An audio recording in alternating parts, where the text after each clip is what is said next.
नमस्कार दोस्तों, स्वागत है आप सभी का रैंक प्लस इंस्टीट्यूट के सक्सेस टॉक सीरीज में। आज हम आपके सामने एक और शानदार और प्रेरणादायक सफलता की कहानी लेकर आए हैं। आज हमारे साथ है प्रियंका श्रीवास्तव, जिन्होंने ग्रुप 5 लैब टेक्नीशियन एग्जाम 2024 में शानदार प्रदर्शन करते हुए रैंक 12 हासिल किया। यह सफलता उनकी मेहनत, अनुशासन और सही मार्गदर्शन का परिणाम है। आज के इस इंटरव्यू में हम जानेंगे कि उन्होंने अपनी तैयारी कैसे की, किन चुनौतियों का सामना किया और रैंक प्लस इंस्टीट्यूट ने उनकी इस जर्नी में क्या भूमिका निभाई। तो आइए बिना किसी देरी के शुरू करते हैं। नमस्ते सर। हेलो।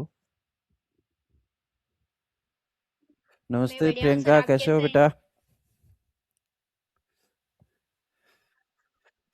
हाँ, मैं भी बहुत अच्छा हूँ। आपको सामने देखकर और भी मैं अच्छा फील कर रहा हूँ कि मैं एक अपने बच्चे से बात कर रहा हूँ जिसने एक इतनी अच्छी अचीवमेंट ली, सक्सेस ली। मुझे भी बहुत अच्छा लग रहा है सर आपसे आप बात कैसा करके। महसूस मैंने कर रहे हो सोचा नहीं अभी? था कि मैं कर पाऊंगी आपसे बात, पर वो हो गया है आपकी टीम की वजह से। बहुत बहुत धन्यवाद सर। क्यों? चलो, बहुत बढ़िया। Welcome to Rank Plus. Priyanka, सबसे पहले आप हमारे स्टूडेंट्स को, चूंकि हम जो इंटरव्यू ले रहे हैं या हम लोग जो पॉडकास्ट कर रहे हैं ऑनलाइन, ये हमारे बच्चे भी देखेंगे ऑनलाइन, क्योंकि यूट्यूब और अन्य सोशल मीडियाज पर भी अपलोड होगा।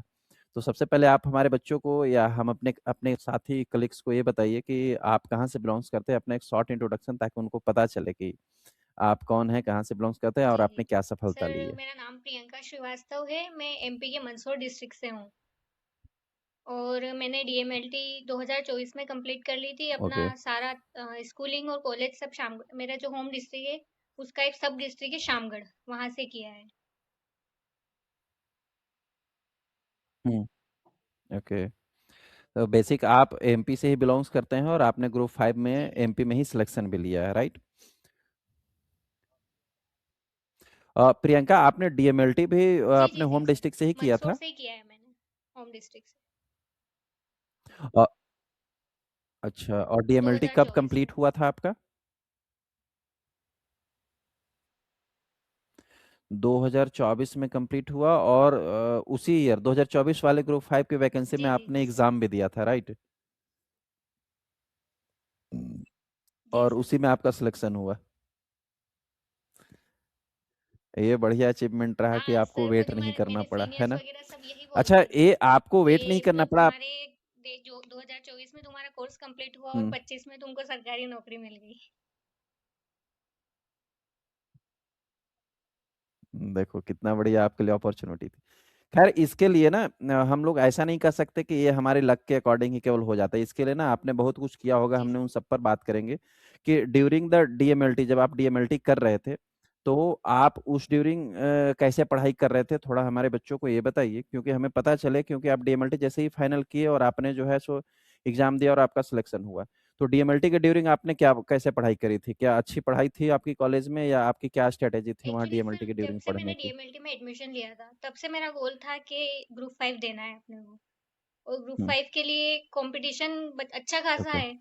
तो उसके लिए शुरू से तैयारी रखी थी मैंने, और सेकंड ईयर के टाइम पे हम्म। जब सेकंड ईयर की एग्जाम थी डीएमएलटी की, मैंने तभी से आपका कोर्स ज्वाइन कर लिया था, ताकि मेरे सेकंड ईयर के एग्जाम के लिए उस कोर्स ने मदद करी। अच्छा, आप सेकेंड ईयर में थे हाँ, तब से एक कोर्स ज्वाइन उस किए थे? कोर्स ने जो लेब फाउंडेशन का ओके। 2.0 कोर्स था, तो उसने जो सेकंड ईयर की एग्जाम थी मेरी उसके लिए भी हेल्प करी, और उसके हम्म। जस्ट बाद ये वैकेंसी आ गई थी, तो वो रेगुलर चल ही रहा था सर, वो मैंने बंद किया ही नहीं। ओके। आपको रैंक प्लस के बारे में किसने बताया प्रियंका, सर, जब मैं आप आपको तब डीएमएलटी से सेकेंड फॉलो ईयर कर में रही थे हूँ तो? जब आप छोटे से कमरे में वो व्हाइट कलर के बोर्ड पे पढ़ाते थे तब से। That's good. जब मैं हमने हाँ हाँ, वो स्टार्टिंग तब से मैं 2018 में आपको की थी, जानती हूँ, आप तब से 18 की बात कर रहे हो? वो देखे मैंने आपके वीडियो। तो वो मुझे बताने की किसी को जरूरत पड़ी ही नहीं कि किसका कोर्स लेना है, मुझे शुरू से पता था कि रैंक प्लस लेना है। अच्छा, कई सारे ट्यूटर हैं हमारे ऑनलाइन भी अवेलेबल। आपने रैंक प्लस, व्हाई आपके डिड यू लिए। Choose the rank plus? आपको ऐसा क्यों लगा कि मुझे रैंक प्लस ज्वाइन सर, करना चाहिए कोर्स और यहीं ज्वाइन से मुझे करने से अचीवमेंट पहले मिली? मैंने आपके सारे एमसीक्यू के वीडियो देखे थे, और आपके जितने भी अपलोडिंग वीडियो वो सारे देखे थे। तो उसमें मुझे पता था आपके पढ़ाने का अच्छा। तरीका सबसे सिंपल है। हम्म। जो आप पढ़ाते हो वो सीधा समझ में आता है। ओके। इसलिए मैंने रैंक प्लस ज्वाइन किया। तो आपको ओके, आपको प्रिपरेशन के ड्यूरिंग ऐसा फील हुआ कि आपकी सक्सेस स्टोरी में रैंक प्लस का कोई रोल है? हाँ सर, बिल्कुल, क्योंकि आपने पढ़ाया वो सीधा समझ में आया, क्योंकि सर मैंने जब तैयारी कर रही थी उस समय मैं एक प्राइवेट हॉस्पिटल में काम भी करती थी, जॉब भी थी मेरी। तो उसके साथ मुझे ये जॉब लेना था। तो हुँ, उसमें मेरी काफ़ी हेल्प हुई है। जैसे रिकॉर्डिंग ओके। लेक्चर्स हैं, तो जब आपको जैसे टाइम मिल रहा है वैसे आपको देखना है। तो फिर आपके जो बीच-बीच में मोटिवेशन मिलता हुँ। था, उससे भी काफ़ी हेल्प हुई। अच्छा, आपकी कैटेगरी कौन-सी थी प्रियंका, जो आप ग्रुप 5 एग्ज़ाम सर जब देने वैसे गए थे तो उसमें? मेरी कैटेगरी जनरल? जनरल की थी। मैंने ईडब्ल्यूएस से फॉर्म भरा था, लेकिन सीट मुझे जनरल की मिली हुँ, है। हुँ, ओके। कितने 66 मार्क्स आए आपके थे। आए थे बेटा? जी। 66 मार्क्स आए थे, राइट, चलो बहुत बढ़िया। एक चीज़ मैं आपसे पूछना चाहूँगा कि हम लोग ना कई सारे ऐसे बच्चे हैं जो 2 चीज़ों को बैलेंस नहीं कर पाते हैं, एक थ्योरी को और एमसीक्यूज़ को। तो पढ़ने का क्या बेस्ट तरीका है? आपने क्या अपनाया था? कैसे पढ़ाई करी थी? सर उसको ज़रा क्योंकि हमें मेरी समझाइए मेरे कि किस तरीके से पढ़ा जाए मतलब मेरे ताकि पास बच्चे जॉब भी उसको थी, बैलेंस एक कर पाएँ? प्राइवेट हॉस्पिटल में उस समय जॉब करती थी मैं। तो उसको उस टाइम को मैनेज करने के साथ-साथ ओके। मुझे सिलेबस भी कंप्लीट करना था, उसका रिवीजन भी करना था और प्रैक्टिस भी करनी थी। तो मैंने हुँ, वैसे ही पूरे दिन का शेड्यूल बिठा रखा हुँ, था कि किस टाइम पे मुझे सिलेबस कंप्लीट करना है, किस टाइम एमसीक्यू करना है और किस टाइम प्रैक्टिस करनी है। अच्छा। तो ये टाइमिंग क्या थी पर डे लगभग पढ़ने की? मतलब जी। ड्यूटी मान लो कि 8 घंटे की ड्यूटी है, तो उसमें आप कितने घंटे लगभग सर पढ़ने मैं की टाइम निकाल लिया करते थे? कि सुबह ताकि 4 इतना बजे उठ घंटे जाती पढ़ा थी। जाए तो 4 से 8 तक पूरे आपके लेक्चर देखने हैं मुझे। हुँ, क्योंकि उस समय एक शांति भी रहती है, घर में कोई नहीं उठा हुआ अच्छा। रहता है सुबह 4 बजे। तो 4 से 8 सारे लेक्चर जो भी मुझे हुँ, मैंने बना रखा है कि ये सब्जेक्ट के देखने हैं वो। और उसके बाद 8-9 बजे से मैं हुँ, ड्यूटी चली जाती थी, और ड्यूटी भी मेरी मेरे होम टाउन में नहीं थी, मुझे ट्रेन पकड़ के दूसरी जगह जाना पड़ता था। तो 40 मिनट उसमें जाते थे, तो उस बीच में मैं अच्छा, एमसीक्यू देखती थी।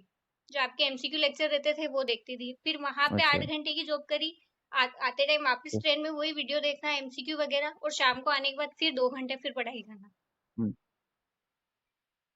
मतलब थ्योरी हाँ, और ये एमसीक्यूज़ डेली पर डे था सर। आपकी पढ़ाई में सम्मिलित थे।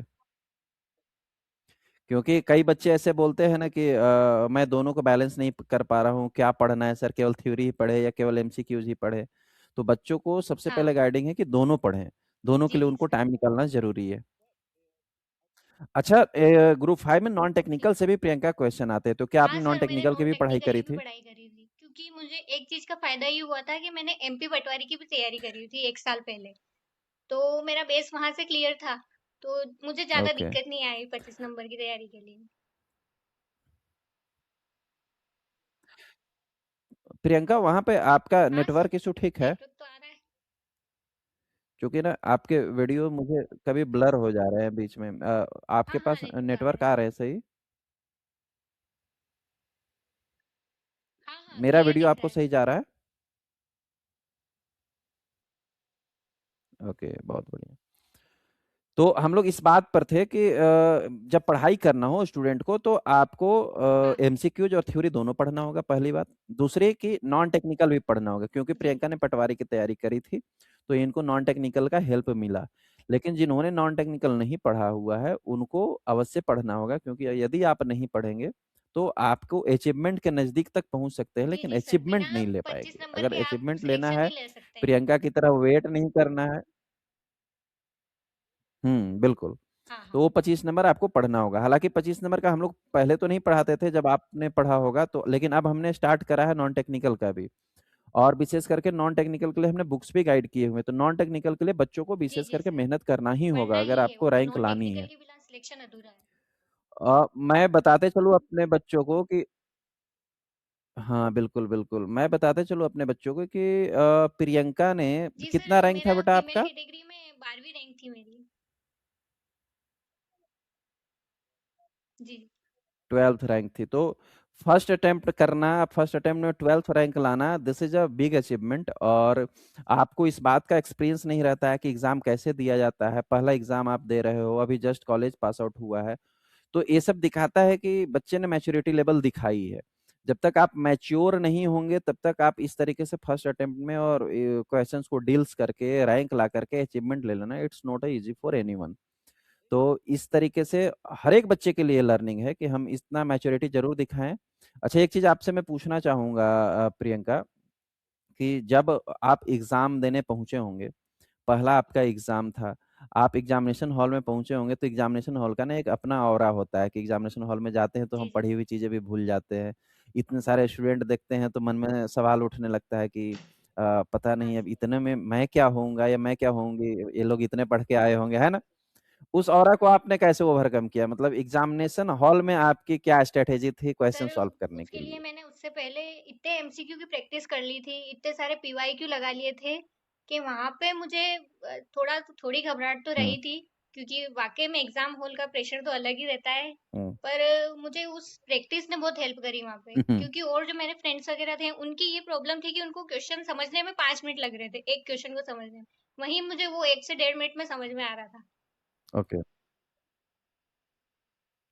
मतलब आपने जो प्रैक्टिस हाँ, करी वो उस उसने वो बहुत आपको हेल्प करी हेल्प है सर किया वहाँ मुझे, क्योंकि मैंने एग्ज़ामिनेशन हॉल इतने में। एमसीक्यू प्रैक्टिस कर लिए थे, पीवाईक्यू मुझे जहाँ से मिल रहा था, मैं वहाँ से पढ़ रही थी। मतलब क्वेश्चन सॉल्व करना मैं हमेशा बच्चों को बताता हूँ कि जब आप थ्योरी कंप्लीट कर लेते हो, आपकी थ्योरी की रिवीजन कंप्लीट हो जाती है, तो उसके बाद का सबसे मेन वर्क रह जी, जाता जी, है जी, कि सर। एमसीक्यूज़ की प्रैक्टिस करना। जितना ज़्यादा आप एमसीक्यूज़ प्रैक्टिस करेंगे, सपोज़ दैट हम 10 एमसीक्यूज़ अभी या 20 एमसीक्यूज़ सॉल्व किए, 2 एमसीक्यूज़ हमसे गलत हो गया या नहीं समझ में आया, तो फिर आप उसकी थ्योरी देख तो लेंगे वो ना, तो फिर याद से भी वो रह रिवीजन जाता हो है जाएगा। कि हाँ, वहाँ तो गलत हुआ एमसीक्यूज़ था और वो हाँ, सही रहे, वो याद रह जाता है कि मैंने वो इसलिए क्वेश्चन गलत किया था। बिल्कुल और एग्जामिनेशन हॉल में वो आप रेक्टिफाई कर पाते हो कि और उससे क्वेश्चन याद करने का एक अच्छा आपने बहुत अच्छी बात बोली कि कोई क्वेश्चन अगर हमें गलत होता है ना तो हमारे माइंड में फिर टिक जाता है कि कभी भी आप आओगे ना तो ये क्वेश्चन ही मुझे वहां ऐसे वो गलत याद हुआ था वो रहता है, तुरंत सही याद आ बात है। जाता है आपको रिमाइंड हो जाता है बिल्कुल बिल्कुल अच्छा जब आपका रिजल्ट आया पहली अटेम्प्ट में पहली बार रिजल्ट आया तो आपका फर्स्ट एक्सप्रेशन क्या था या आपकी फैमिली का एक्सप्रेशन क्या था क्या आप लोग उस समय सोचे क्या आपके मन में सर आया है ना, कि एक क्या हो गया मतलब इंस्टेंट मतलब कुछ अच्छी सी एक स्टोरी है इसके पीछे के लिए, क्योंकि जब रिजल्ट आया ना तब 6:15 6:30 शाम को रिजल्ट आया था उस दिन। 29 अप्रैल को रिजल्ट आया था, 6:15 ओके 6:30 के हाँ आसपास, और मैं ट्रेन में थी। और हाँ ट्रेन में पूरी पैक, हाँ पूरा डब्बा जो था वो हाँ पूरा पैक था, और मुझे कॉल आता है मेरे सीनियर का कि प्रियंका रिजल्ट आ गया है, तुम्हें पता है, तुमने देखा? मैंने कहा नहीं, मैंने नहीं ओके देखा, मुझे पता भी नहीं रिजल्ट आ गया है। हम्म तो वो बोल अच्छा आप तो कहीं वो जर्नी बोलते में हैं थे कि उस दिन चलो देखो फटाफट रिजल्ट आया है तो अब क्योंकि वो ट्रेन पूरी फुल थी और बिल्कुल हुँ, ऐसा था कि वो नेटवर्क चल ही नहीं रहा था, नेटवर्क का इश्यू आ रहा था उस समय। तो 10 मिनट हो गए, अब वो आ तो गया, अब दिमाग में वही अच्छा। चल रहा है कि रिजल्ट आ गया है, पर वो खुल नहीं रहा है। तो वो बेचैनी आपका और बढ़ती जा रही है, तो फिर वापस से उन्हीं का एक्साइटनेस फ़ोन और बढ़ आता है गया होगा। कि देखा, देखा रिज़ल्ट आया? उनका नहीं, खुल ही नहीं रहा है, हाँ, ये तो बस वेबसाइट चल ही हुँ, नहीं रही है, मेरे नेटवर्क का इश्यू आ रहा है, मैं ट्रेन में हूँ तो। फिर उन्होंने बोला कि मुझे दो सारी जानकारी, मैं देखती हूँ। हुँ, तो उन्होंने, जब तक उनका वापस कॉल नहीं ओके। आया, तब तक मेरी धड़कन मतलब इतनी तेज़ थी कि वो सीधा मेरे कानों तक आवाज़ आ रही थी, कि पता नहीं क्या हुआ होगा, क्या हुआ होगा? पर जैसे उनका फ़ोन आया है कि प्रियंका हो हाँ। गया है, तो बस फिर मैं वहीं नीचे ही बैठ गई थी ट्रेन में, तो सारे आस-पास के लोग मुझे देख रहे थे कि इस लड़की को क्या हुआ है, एकदम से ऐसे नीचे क्यों बैठ गई है। वो 10 मिनट सर मुझे मतलब इतना आज हमेशा याद रहेंगे वो 10 मिनट, जब तक उनका कॉल वापस नहीं आया कि क्या हुआ। उसके बाद फिर घर आई, मम्मी-पापा को बताया कि हाँ, हो गया है, तो उस दिन पूरी रात नींद भी नहीं आई थी। हाँ, वाक़ई में एक्स्ट्राऑर्डिनरी अचीवमेंट है किसी बच्चे के लिए अभी के समय में हम इतने तैयारी करते हैं और तैयारी के बावजूद भी कई लोगों का नहीं हो पाता है। आपने इतनी अच्छी स्ट्रैटेजी के साथ तैयारी करी और या आपको पहली अटेम्प्ट में हुआ है या 10 अटेम्प्ट के बाद भी हुआ, सिलेक्शन के बाद का जो एक्सपीरियंस होता है, वो हमें जीवन भर जो जी, है वो सर। हमारे माइंड में क्लिक कर जाता है और वाक़ई में वो बहुत ही खुशनुमा एक्सपीरियंस होता है। हम सबके लिए क्योंकि हम सब लोअर मिडिल क्लास फैमिली से बिलॉन्ग्स करते हैं। हमारे पेरेंट्स की भी एक्सपेक्टेशन हमसे होती है, हमारी खुद अपनी लाइफ की एक्सपेक्टेशन होती है, ये हमारा करियर का सवाल होता है। तो वाक़ई में और दैट्स अ गुड पॉइंट कि आपने इस चीज़ को फ़ील किया। मैं उम्मीद करता हूँ हमारे और भी बच्चे इस मोमेंट को फ़ील कर पाएँगे।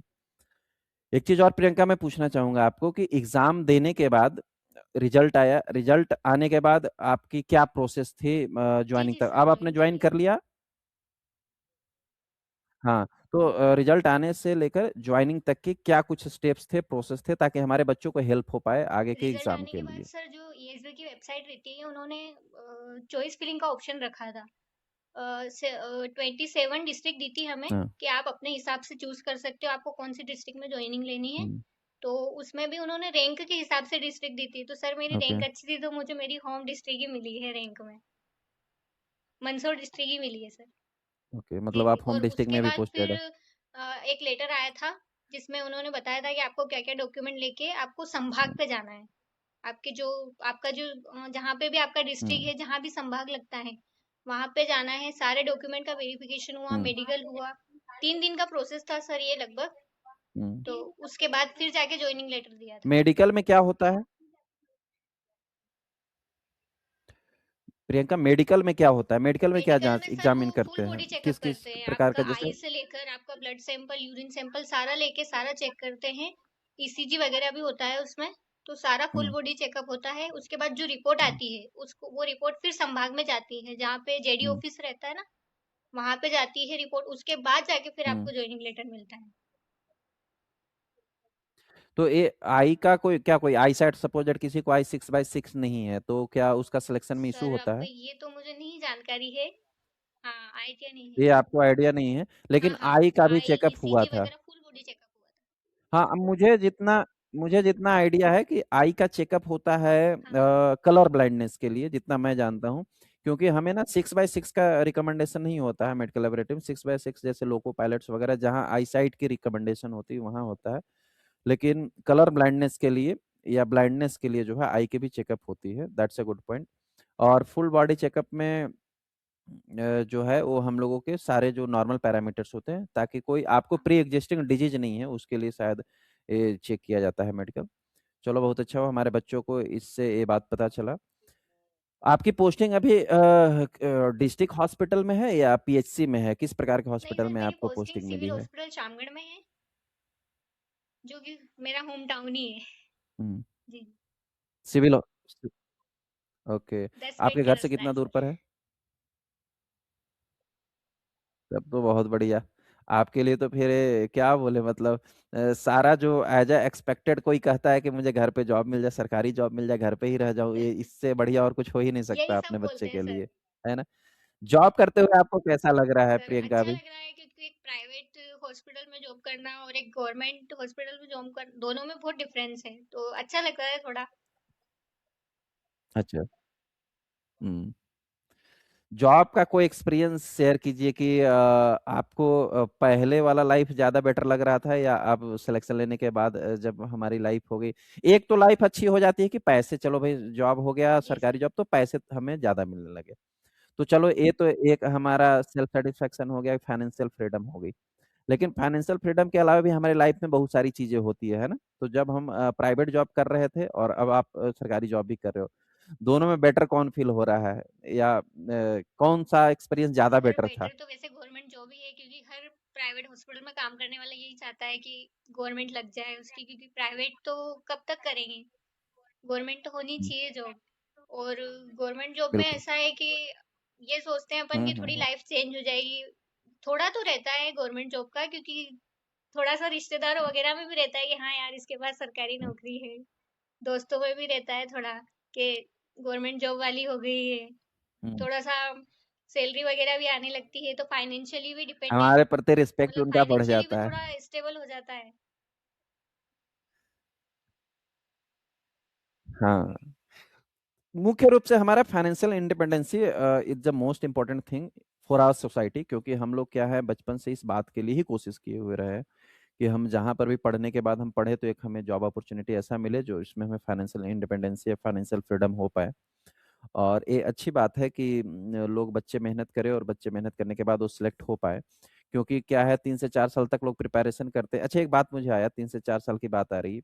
मैं उन बच्चों के लिए आपसे थोड़ा सजेशन या रिकमेंडेशन मांगना चाहूंगा कि वैसे बच्चे जिन्होंने 3 से 4 साल से प्रिपरेशन कर रहे हैं, उनको ऐसा क्या कुछ करना चाहिए कि जिस 3 से 4 साल से अभी सिलेक्शन नहीं मिला, और इस एग्जाम में जो अगर अभी रिसेंट एग्जाम होने वाला है तो उसमें वो क्या कुछ नया करे जिससे उनका सर सिलेक्शन हो पाए? पहला तो यही है कि अगर तीन क्या चार साल से आप प्रिकॉशन या लगातार प्रिसीजन एग्जाम रखना दे रहे चाहिए हो, आपके अगर नहीं अकॉर्डिंग? हो रहा है, तो पहले तो थोड़ा बैठ के सोचें कि क्यों नहीं हो रहा है, कहाँ हम्म, कमजोरी आ रही है, कहाँ तैयारी में कमी आ रही। हम्म, या तो प्रैक्टिस कम हो रही होगी, या सिलेबस पूरा नहीं पढ़ा जा रहा होगा। कहीं ना ओके। कहीं दिक्कत आ रही है, तो पहले उनको सारा कुछ डिटेलिंग हम्म। करके देखे कि कहाँ कमी है, बस उसी पे काम करे तो हो जाएगा सर।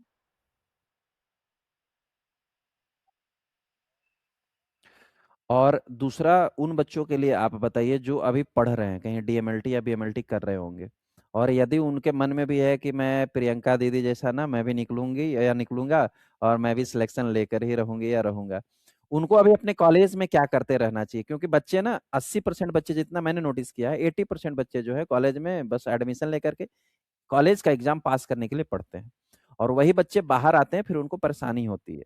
तो उनके लिए आप क्या सजेस्ट करना चाहेंगे अगर वो सर कॉलेज तो में जैसे है अभी मेरा तो? मेरा बताती हूँ कि मेरा सिलेक्शन फर्स्ट बार में इसीलिए हुआ है क्योंकि मैंने अपने कॉलेज टाइम से ही पढ़ाई शुरू कर दी थी इसके लिए।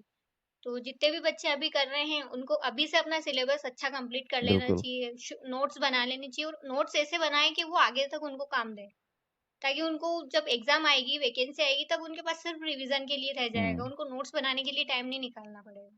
वो उसी टाइम नोट्स बन जाएंगे, रिवीजन चलता रहेगा और एमसीक्यू प्रैक्टिस चलती रहेगी, तो उनका भी हो जाएगा सिलेक्शन।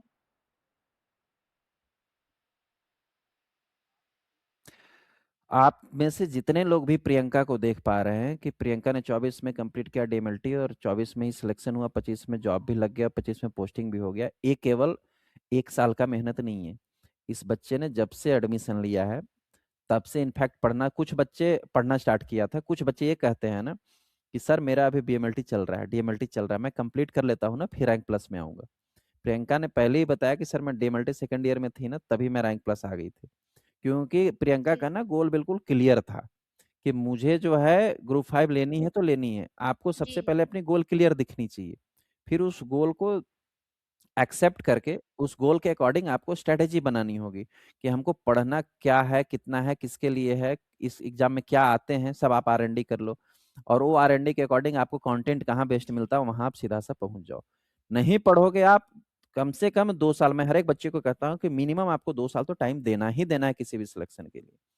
आपको लगता होगा कि हम आए निकले 2 महीने पढ़े, 3 महीने पढ़े, एग्जाम का नोटिफिकेशन आ गया फिर कोर्स ज्वाइन करते हैं। हमारे पास भी बच्चे, जैसे हमारे पास ही क्या किसी भी इंस्टीट्यूट के पास भी, मुझे लगता है यही डेटा होगा जो मेरा एक्सपीरियंस है कि जब ये मेरा आज 5-7 साल से एक्सपीरियंस रहा है कि जैसे ही एग्जाम की नोटिफिकेशन आती है ना हमारे पास बच्चों के एनरोलमेंट बढ़ जाते हैं। इस बात से भाई कंपनी को तो बहुत खुशी होती है कि बच्चे आ रहे हैं, पैसे आ रहे हैं, इनरोलमेंट ले रहे हैं, मुझे तो क्या, मुझे तो बढ़िया है, लेकिन मुझे पर्सनली एज अ टीचर मैं कहूँ जो मेरी फीलिंग होती है कि मुझे बहुत बुरा फील होता है, इस बात से बुरा फील होता है कि ये बच्चा जो अभी ज्वाइन कर रहा है, 3 महीने, 2 महीने, 4 महीने में एग्जाम हो जाएगा इसका, और 3 महीने में, 2 महीने में कुछ भी कर लो आप, पूरी हमारी जितनी कंटेंट एक बैच को दी जाती है वो आप नहीं जी पढ़ सकते हो, कुछ भी करके नहीं आप पढ़ पाओगे, पॉसिबल ही नहीं है। और अगर 2 या 3% बच्चा पढ़ भी लिया तो 98% बच्चा जो 2 महीने पहले एग्जाम के लिए प्रिपरेशन करने के लिए इनरोलमेंट लिया है उसका तो भी इनरोलमेंट व्यर्थ जाएगा, डेस्ट हो जाएगा। तो उन बच्चों को ये पहले ही समझना होगा कि जैसे प्रियंका ने बोली कि मैं सर कॉलेज से ही पढ़ रही थी, मतलब पढ़ाई आपको चाहे कॉलेज से स्टार्ट करो या कॉलेज के बाद स्टार्ट करो, कॉलेज के बाद स्टार्ट करोगे तो टाइम और 2 साल लगेगा आपको, कॉलेज से स्टार्ट करोगे तो दो जी साल पहले आप सिलेक्शन लोगे। तो इस बात को समझना बेहद जरूरी है कि पढ़ना हमें एटलीस्ट मिनिमम 2 to 3 years पड़ेगा ही पड़ेगा, नहीं पढ़ेंगे तो सिलेक्शन नहीं होगा। ये बहुत अच्छा रहा आपने जो अपनी एक्सपीरियंस शेयर की प्रियंका, मुझे भी बड़ा अच्छा लगा। एक चीज मैं आपसे पूछना चाहूंगा, पेरेंट्स घर में जी कौन कौन सर, है मैं प्रियंका हूँ, आपके? मम्मी पापा और एक मेरी बड़ी सिस्टर है जिनकी शादी हो गई है। ओके, मतलब अब अभी आप जी एक बच रहे हो अपने घर में मम्मी पापा के साथ। मम्मी पापा का क्या रोल था आपके पढ़ाई में या आपके सपोर्ट में या आपके सर, डेडिकेशन में? रोल तो उनका ही था क्योंकि उन्होंने पढ़ाया है तभी जब तक यहाँ तक आए हैं, क्योंकि अधिकतर छोटा सा गांव है, तो यहाँ पे वैसे भी लड़कियों को एक एज के बाद बोल देते हैं कि भाई शादी करना है। लेकिन उनका हम्म। ऐसा था कि जी, इसीलिए मैं ये सवाल उनका आपसे ऐसा था कि पूछा। देखो, हम्म। तुम्हारे पैरों पैरों पे खड़े हो जाओ, अच्छे से देख लो कर लो, उसके बाद जाके अपन करेंगे, अभी तुम अच्छे से पढ़ो, तुम्हारी पढ़ाई की उम्र है, अभी कुछ और नहीं करना है, बस पढ़ रहे, तुमको पढ़ा रहे हैं तो बिल्कुल। तुम पढ़ो आराम से, कोई दिक्कत नहीं है, तुम पढ़ो आराम से। और जैसे कि गांव में रहता ही है कि लड़कियों की जल्दी शादी कर दो, तो मेरे लिए भी बोलते हैं बहुत सारे कि कर दो, कब तक कब तक। पर वो मम्मी हमेशा ये कहते थे कि नहीं, ये इसके पैरों पे खड़ी हो जाए, इसकी सरकारी नौकरी लग जाए, उसके बाद देखेंगे जो भी होगा। हम्म। मैंने जितना भी नोटिस किया है अभी तक, जो जितने मेरे बच्चे सेलेक्ट हुए उनसे मैंने कई लोगों से बात करी, कई लोगों के अभी इंटरव्यू नहीं हुए, मेरी पर्सनल टॉक हुई है फोन पर भी, लड़की हो या लड़का हो, मोस्ट ऑफ लड़कियों के कंडीशन में तो सबसे ज्यादा अप्लाई होता है कि वे बच्चे जो सिलेक्ट हुए हैं मैक्सिमम ऑफ 98% उनके पेरेंट्स का सबसे बड़ा रोल रहा है।